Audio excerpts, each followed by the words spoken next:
RPD channel में आपका स्वागत है। मैं आरपी दुबे। सभी व्यूअर्स को मेरा नमस्कार। दोस्तों, मैं आज इस वीडियो में आपको ईरान और इजराइल के बीच चल रहे युद्ध में जो लेटेस्ट अपडेट क्या है उसके बारे में आपको जानकारी देंगे। दोस्तों, आज ईरान ने वीर शिवा एक जगह है इजराइल में, वहां पर 20 मिसाइल से अटैक किया। काफी बिल्डिंग धराशायी हो गई और कुछ कैजुअलिटीज भी हुई हैं।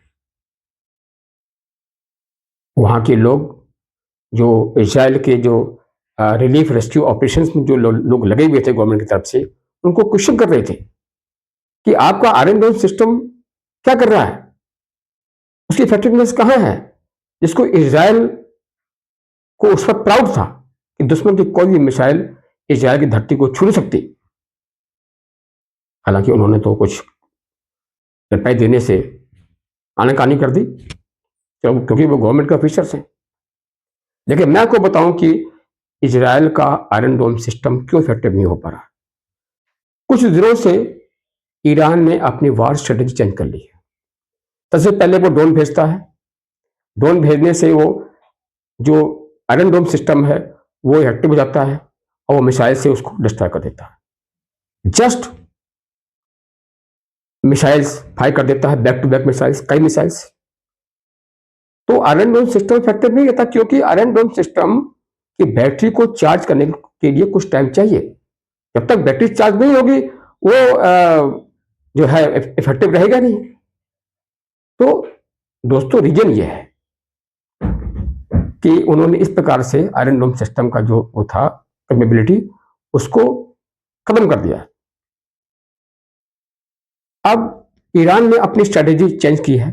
सबसे पहले उनका जो है वार के स्टार्ट में जो इजराइल के जो मिलिट्री और न्यूक्लियर साइट्स थे उस पर उन्होंने अटैक किया।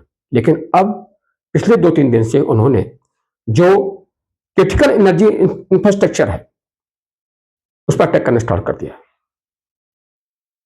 सबसे अधिक जो प्रभावित हुए हैं इस युद्ध में वो टेल अवीव और हाइफा पोर्ट सिटी है, क्योंकि टेल अवीव में गवर्नमेंट के बहुत महत्वपूर्ण सेंसिटिव जो है उनके डिपार्टमेंट्स।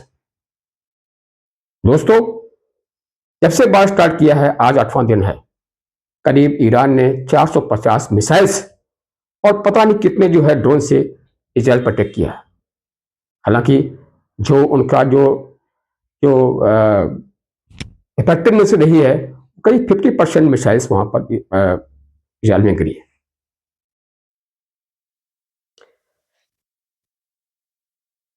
दोस्तों, अभी कल जो है ईरान ने क्लस्टर बम से अटैक किया।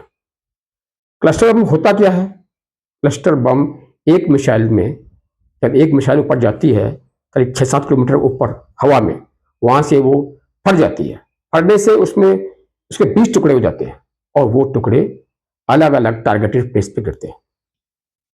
हालांकि क्लस्टर बम का इस्तेमाल यूएन लेवल से इंटरनेशनली पॉजिटिव है कि उसके बावजूद भी ईरान इसका यूज कर रहा है।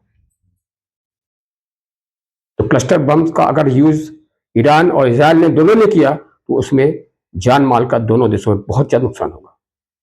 दोस्तों, अब इजराइल ने ईरान पर कौन से अटैक किए अभी फिलहाल 2 दिन में उसके बारे में खबर यह है कि इजराइल ने आज सुबह ईरान के स्ट्रेटेजिक सेंटर्स पर अटैक किया। और यह हमेशा इजराइल का जो है मेन फोकस रहा है कि इजराइल के जो मिलिट्री एसेट्स हैं, न्यूक्लियर एसेट्स हैं, जो एनर्जी इंफ्रास्ट्रक्चर है, उस पर अटैक किए जाए। उनके अटैक बड़े ही शुरुआत से ही बड़े प्रिसाइज मेजर्ड और फोर्स्ड है। अब अभी आज सुबह मॉर्निंग में ईरान का एक लेवी जोन एरिया है, उस लेवी जोन एरिया पर इजराइल ने एरियल बम्बार्डमेंट किया। खबर यह है कि इस एरिया में ईरान के top military commanders, government officers, even Khamenei के रहने की भी सूचना है। इधर जो बंकर बने हुए हैं, मिलिट्री बंकर्स, उसमें खामनेई अपने टॉप मिलिट्री और गवर्नमेंट ऑफिसर्स के साथ इजराइल के खिलाफ प्लानिंग करना और उसको एग्जीक्यूट करना का काम कर रहे हैं। तो इस उद्देश्य से इन सभी को खत्म करने के लिए इजराइल ने आज अटैक किया था। एक करजन एरिया है ईरान में जहां पर मिलिट्री के 5 हेडक्वार्टर्स हैं, वहां भी आज इजराइल ने अटैक किया। इजराइल का जो मेन ऑपरेशन चल रहा है ईरान के खिलाफ, वो राइजिंग लाइन है। इस ऑपरेशन के अंदर एक सब ऑपरेशन है जो आज वो है operation red bending. Red bending operation के अंतर्गत इजराइल के जो भी आर्मी ऑफिसर्स हैं उनको स्पेसिफिक टारगेट दिया हुआ है कि जितने भी ईरान के टॉप कमांडर्स, जनरल्स, इंक्लूडिंग खामनी को खत्म करने का प्लान है। जहां तक फोर्डो न्यूक्लियर प्लांट की बात है, फोर्डो न्यूक्लियर प्लांट पर इजराइल ने कई बार अटैक किए। उस अटैक से उस प्लांट का कोई खास नुकसान नहीं हुआ।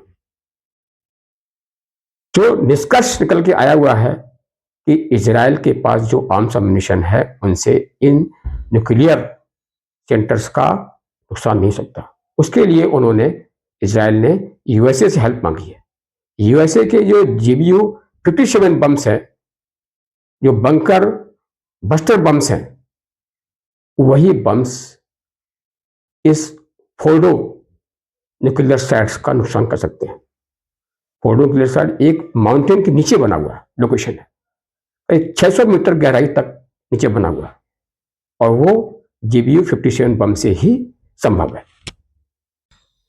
दोस्तों, यूएसए ईरान के न्यूक्लियर साइट्स पर अटैक करना चाहता है। बिना यूएसए की हेल्प के इजराइल उनके न्यूक्लियर साइट्स को डिस्ट्रॉय नहीं कर सकता। जिस हद तक डिस्ट्रक्शन चाहिए, आगे यूएसए ने ईरान में अभी फिलहाल रेजिम चेंज करने का अपना इरादा चेंज कर दिया।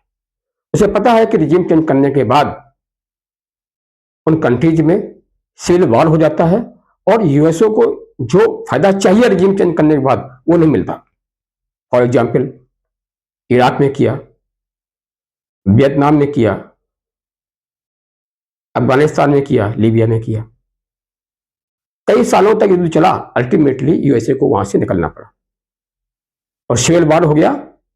उसे इन युद्ध से इतनी बर्बादी के बाद, इतना पैसा बहाने के बाद कोई फायदा नहीं मिला। तो इसने अभी फिलहाल यूएसए ने अपना रेजिम चेंज करने का इरादा चेंज कर दिया है।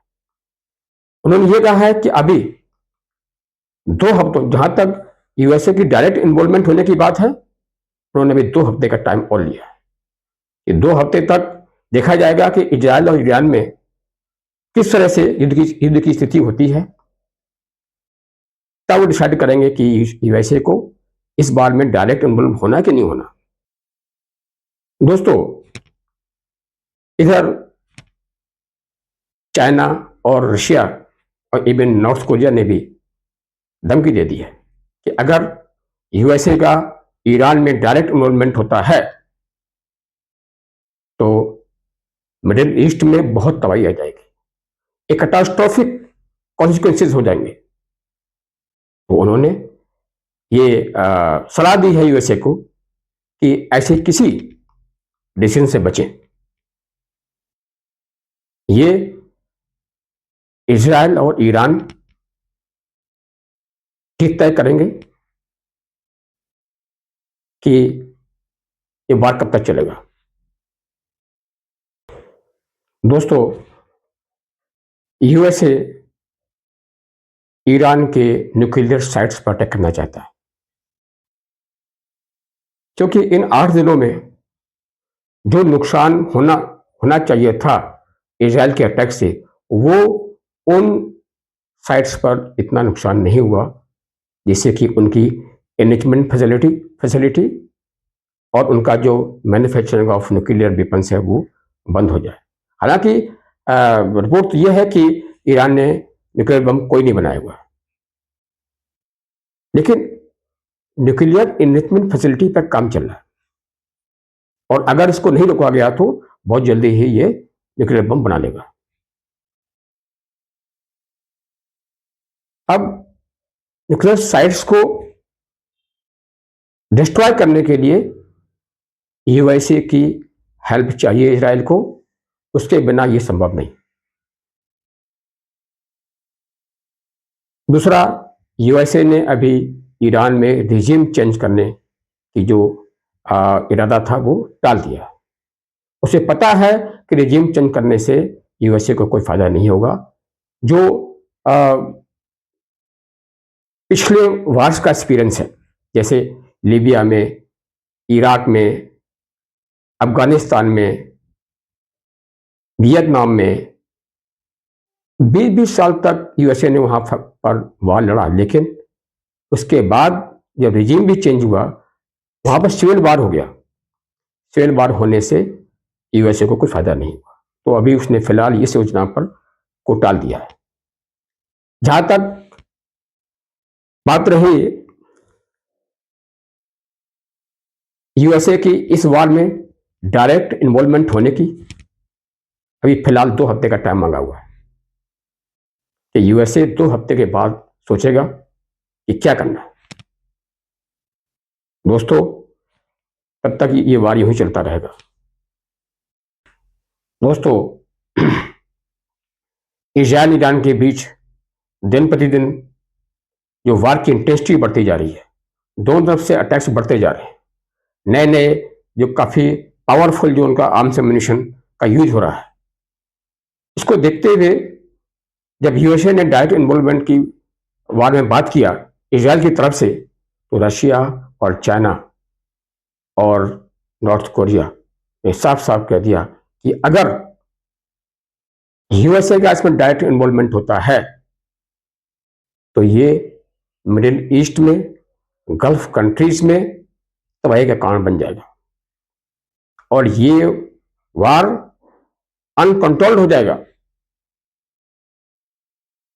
इसलिए इन कंट्रीज ने सलाह दी है कि इस प्रकार का कोई कदम आत्मघाती होगा। वैसे तो पता ही है आपको सभी लोगों को कि चाइना, रशिया और नॉर्थ कोरिया ने अपने आर्म्स सप्लाई करना शुरू कर दिए हैं ईरान को। परोक्ष रूप से वो भी लड़ रहे हैं इजराइल से या यूएसए से, और इधर यूरोपियन कंट्रीज के कुछ देश और यूएसए भी इजराइल को हथियार दे रहा। तो ऐसी स्थिति में ये वार कम नहीं होगा, ये एक दूसरे पर अटैक करते ही रहेंगे। दोस्तों, अभी फिलहाल यूएसए ने अपना इन्वॉल्वमेंट करीब 15 डेज के लिए टाल दिया है, तब तक इंतजार करना पड़ेगा। अगर इस बीच में अगर दोनों कंट्रीज के बीच, इजराइल या ईरान के बीच अगर कोई बेटर सेंस प्रेवेल होता है तो बहुत अच्छी बात है। दोस्तों, अगर ये मेरा वीडियो आपको पसंद आए तो अपने दोस्तों के साथ लाइक करें, शेयर करें और सब्सक्राइब करें। जय हिंद, जय भारत।